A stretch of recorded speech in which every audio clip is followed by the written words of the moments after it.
Bom dia a todos, meu nome é Bruna Hinter Rose, sou aluna orientada da professora doutora Mônica Saroli Silva de Mendonça Costa e hoje vou apresentar para vocês a proposta do meu trabalho, com o título Codigestão anaeróbia de resíduos de frutas e verduras.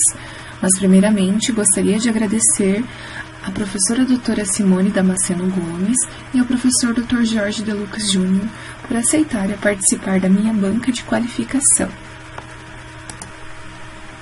Sabe-se que toda atividade, tanto industrial quanto agrícola, estão sujeitas à geração de resíduos e, de acordo com a legislação, todos devem ser tratados e destinados de forma adequada. E os resíduos de frutas e verduras, RFV, compõem uma grande parcela dos resíduos orgânicos que compõem a quantidade expressiva dos resíduos sólidos urbanos coletados no Brasil, e a maior parte não recebe o tratamento adequado, causando assim um problema de redução de vida útil dos aterros sanitários. A Política Nacional de Resíduos Sólidos, a Lei 12.305 de 2010, estabelece em seu 9º artigo a ordem de prioridade na gestão e gerenciamento de resíduos sólidos, que seria a não geração, a redução, a reutilização, a reciclagem, o tratamento dos resíduos sólidos e a disposição final em ambientes adequados aos rejeitos. E em seu artigo 20º, inciso 5º, considera-se que os responsáveis por todas as atividades agro-silvopastoris, ou seja, a pecuária de leite, suínos e aves e de centrais estaduais de abastecimento, ficam obrigados a elaborar seu plano de gerenciamento de resíduos sólidos. Os resíduos sólidos e líquidos gerados por atividades agro-silvopastoris, como os resíduos de frutas e verduras provenientes das centrais de abastecimentos, as atividades suinícola e de bovinocultura de leite, apresentam um relevante passivo ambiental em virtude da alta carga orgânica. Em razão disso, faz-se necessário buscar alternativas de tratamentos eficientes e dentro de um padrão de sustentabilidade técnica, econômica e ambiental. Para Sorati e seus colaboradores, os resíduos sólidos e líquidos gerados por atividades agropecuárias e agroindustriais podem ser reaproveitados como matéria-prima para processos tecnológicos que visam alternativas de conversão em bioenergia. E esse reaproveitamento ele pode contribuir para mitigar a poluição ambiental gerada, como a proliferação de vetores de doenças e contaminação da água, do solo e do ar. Com o aumento do crescimento populacional mundial, a demanda por alimentos também elevou-se e, consequentemente, a produção mundial de alimentos tende a apresentar um crescimento relevante e notório nos mais diversos campos da produção agrícola, como cereais, frutas, legumes, verduras, carne, leite e entre outros. E para a perspectiva ambiental sobre a produção de alimentos, se destaca as perdas e os resíduos gerados nesse processo. De acordo com a FAO 2019, a perda e o desperdício de alimentos são entendidos como a diminuição da quantidade e da qualidade dos alimentos ao longo da cadeia de abastecimento alimentar. Essa figura apresenta uma estrutura conceitual da aplicação geral para definir a perda de alimentos e resíduos. Ou seja, os alimentos que não são consumidos e que são perdidos ou desperdiçados, eles vêm para uma destinação, e essa destinação ela tem uma gestão desses alimentos, que ela poderá ser enviada para codigestão, digestão anaeróbia, ou para incineração ou descartes em aterros sanitários, para compostagem e outros. Este trabalho estará trabalhando com essa gestão de perdas de resíduos de alimentos de frutas e verduras, na codigestão e na digestão anaeróbia. E as partes não comestíveis também, lá no início do processo, eles são desviados para a gestão de resíduos, porque eles não são reaproveitados para alimentação humana ou animal. As centrais estaduais de abastecimento, as CEASAs, são empresas estatais ou de capital misto, sendo público ou privado, e tem um objetivo de dinamizar e organizar a comercialização de produtos da hortifruticultura a nível de atacado. E com o intuito de minimizar desperdícios e contribuir com a sociedade, os alimentos que não são comercializados nos ceasas, como frutas, legumes e verduras, eles seriam descartados por não ter uma boa aparência para comercialização. Mas esses produtos eles estão próprios para o consumo. Eles são direcionados a instituições filantrópicas de famílias com situação de vulnerabilidade social por meio do Banco de Alimentos, a SEASA, que tem uma parceria com a prefeitura de algumas cidades.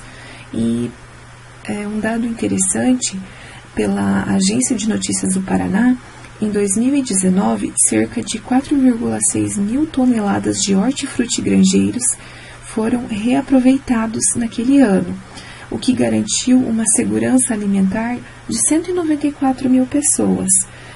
Contudo, ainda existe uma expressiva quantidade de resíduos orgânicos no final dessa distribuição. Para Dal Bosco 2017, os tratamentos possíveis para os resíduos orgânicos gerados estão a compostagem, a digestão anaeróbia e a incineração. A eliminação de alimentos perdidos ou desperdiçados pode assumir várias formas, com maior ou menor impacto prejudicial para o meio ambiente. Destaca-se a compostagem e a digestão anaeróbia, que têm um impacto ambiental mais limitado do que o despejo de alimentos em aterros sanitários ou incineração. Então, uma destinação adequadamente correta desses alimentos orgânicos seria a compostagem e a digestão anaeróbia. Suinocultura e bovinocultura de leite no Brasil e a geração de resíduos. A produção de carne, derivados bovinos e suínos vem aumentando significativamente nos últimos anos.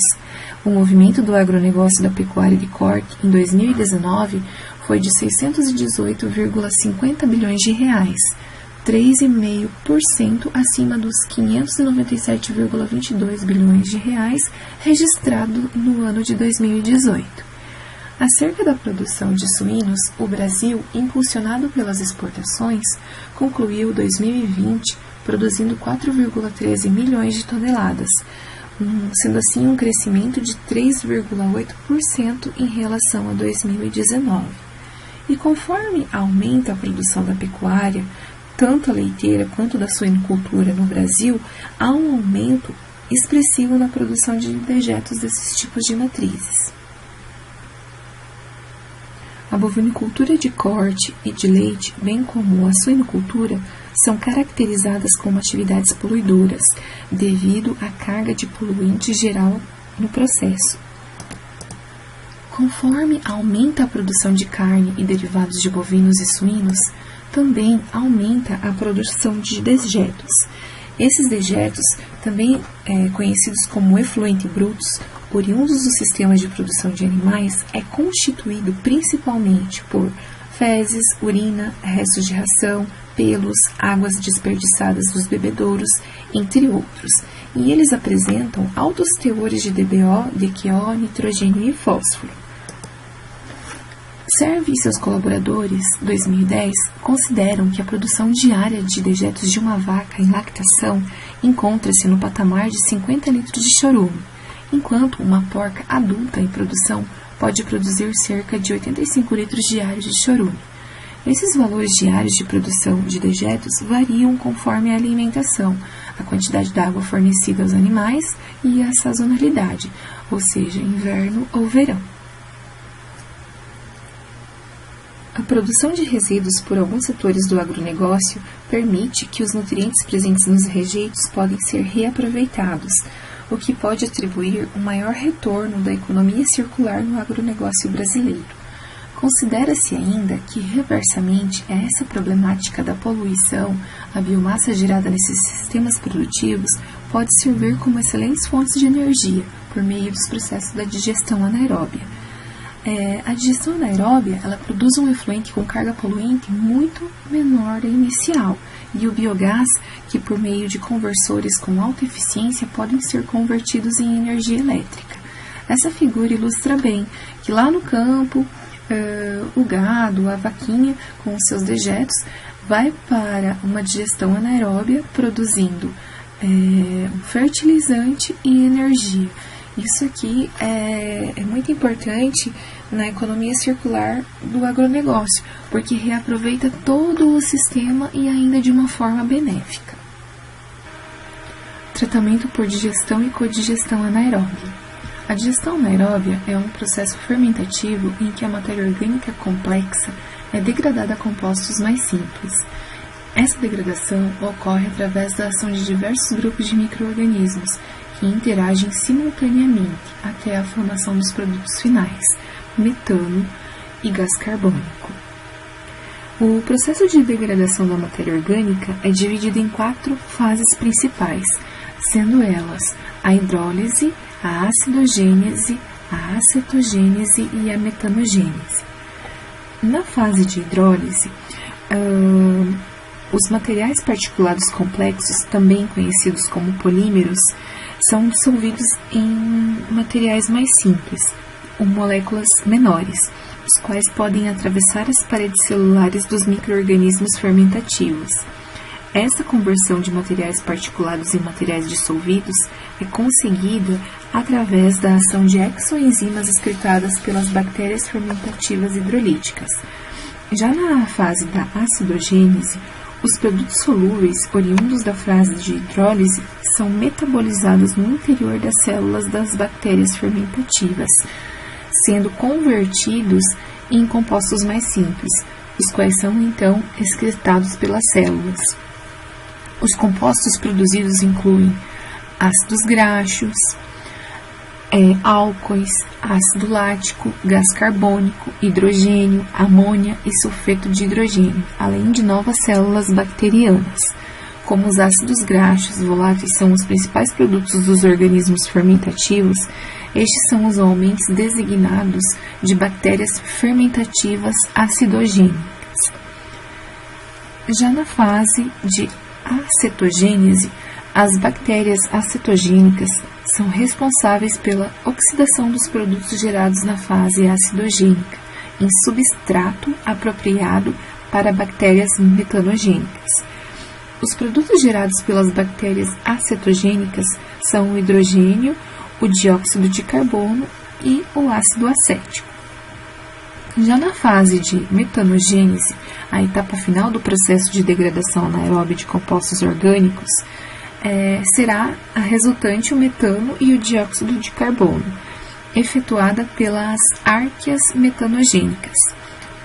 Em função de sua afinidade por substrato e magnitude de produção de metano, as metanogênicas são divididas em 2 grupos principais, sendo elas as metanogênicas acetoclásticas, que formam metano a partir do ácido acético, e são micro-organismos predominantes na digestão anaeróbia, responsáveis por cerca de 60% a 70% de toda a produção de metano.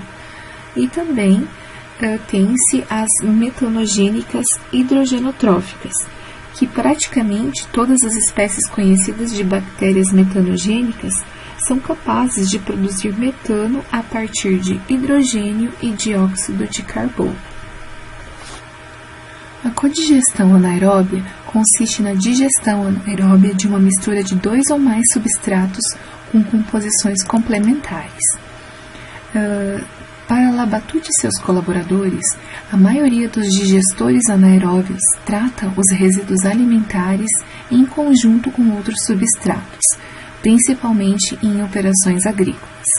Nessa prática comumente conhecida como codigestão anaeróbia, os resíduos alimentares são codigeridos com esterco animal, como substrato primário em termos de massa afluente proporcional, permitindo aumentar as taxas de carga orgânica e melhorar o desempenho em relação à monodigestão, diluindo compostos tóxicos e inibidores, fornecendo macro ou micronutrientes que podem não estar presentes nos resíduos alimentares. Na codigestão anaeróbia, é importante escolher o melhor co-substrato e proporções de mistura a fim de promover interações positivas, para diluir compostos inibitório e tóxicos, otimizar a produção do metano e preservar a estabilidade do material digerido. Então, a codigestão ela tem vários aspectos positivos, sendo eles que intensifica o rendimento do biogás devido às sinergismos positivos. Ela possui um efeito inibitório de altas concentrações de amônia e sulfetos, fornece nutrientes ausentes no processo e outros benefícios que podem ser a diluição dos compostos tóxicos potenciais, eventualmente presentes em qualquer um dos co-substratos envolvidos, ajuste no teor de umidade e pH, abastecimento da capacidade tampão necessária à mistura referente à alcalinidade, aumento do conteúdo de material biodegradável, aumentando a população de bactérias e ampliando a gama das cepas bactérias que participam de todo o processo.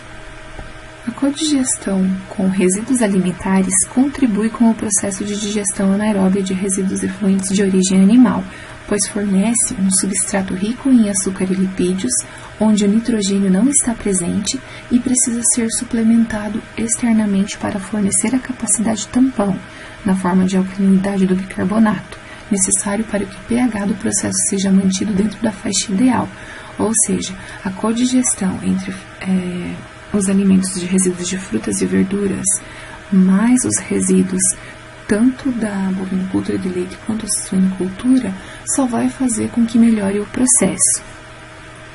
Este trabalho objetiva estudar a monodigestão e a codigestão anaeróbia de resíduos de frutas e verduras com a água residuária da suinocultura e da bovinocultura de leite, para avaliar o efeito nos potenciais de produção de biogás e qualidade do biofertilizante produzido. Dentre os objetivos específicos estão: caracterizar o substrato a partir de parâmetros físico-químicos, avaliar o potencial de produção de biogás e metano, verificar a estabilidade do processo e determinar a qualidade do biofertilizante obtido. O experimento será desenvolvido no anexo do Laboratório de Análises de Resíduos Agroindustriais na Universidade Estadual do Oeste do Paraná, na cidade de Cascavel, estado do Paraná. Os resíduos de frutas e verduras utilizados para o experimento serão provenientes do banco de alimentos que recebe da Central de Abastecimento do Paraná, do município de Cascavel, e serão utilizadas as frutas e verduras que estiverem descartadas, danificadas, em estágio de putrefação e que não estiverem nos padrões de comercialização desses produtos. Já as águas residuárias da suinocultura e da bovinocultura de leite serão provenientes de propriedades rurais localizadas no município de Cascavel.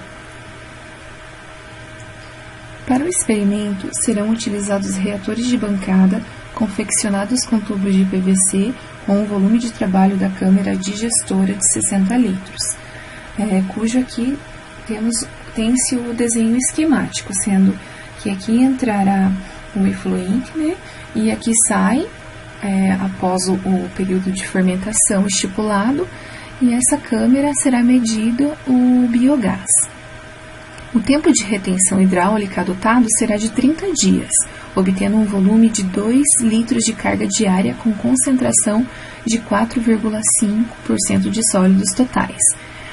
Para dar o início, o start do experimento, os reatores serão totalmente preenchidos com biofertilizante proveniente do reator anaeróbio abastecido com água residuária de bovinos de leite.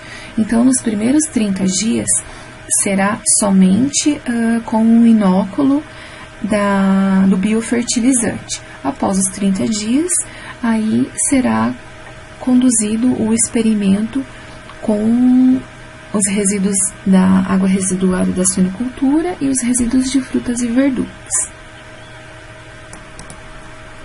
Serão realizados 4 tratamentos, sendo 30 repetições, com 120 unidades experimentais. Então, na bancada, haverá 4 reatores, cada um deles com o seu devido tratamento. O tratamento 1 será a monodigestão da água residuária da suinocultura. O tratamento 2 será a codigestão da água residuária da suinocultura mais os resíduos de frutas e verduras.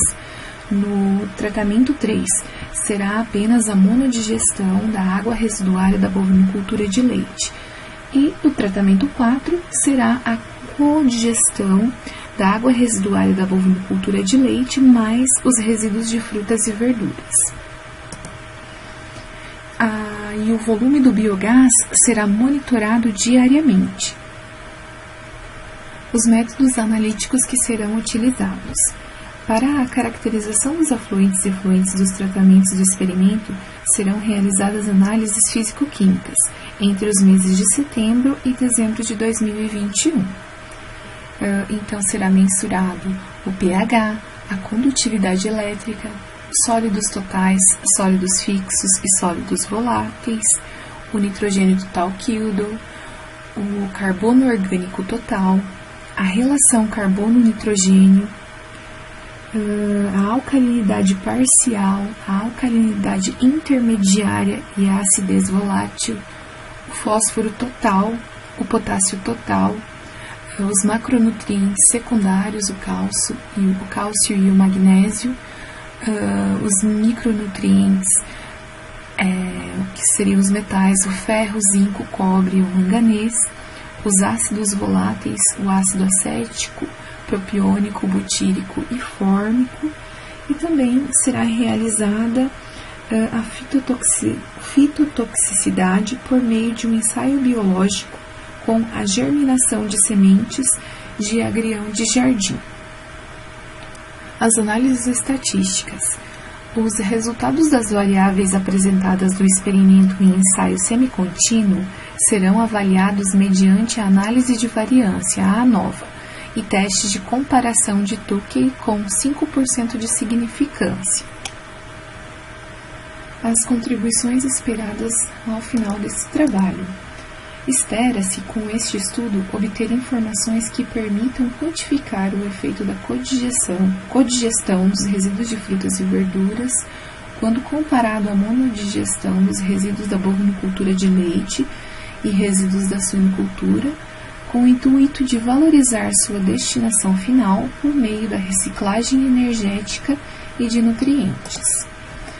Pretende-se que a codigestão anaeróbia dos resíduos de frutas e verduras seja eficiente e que o biofertilizante esteja adequado para a utilização como adubo orgânico e que o biogás tenha uma produção considerável para ser utilizado na propriedade. Dessa forma, almeja-se, com o desenvolvimento dessa pesquisa, estabelecer uma parceria entre o SEASA do município e os produtores rurais interessados em tratar a água residuária de suas propriedades de forma benéfica ao meio ambiente. Por fim, que esse estudo possa contribuir com futuras pesquisas relacionadas a este tema. Aqui eu coloquei algumas referências e obrigado pela atenção.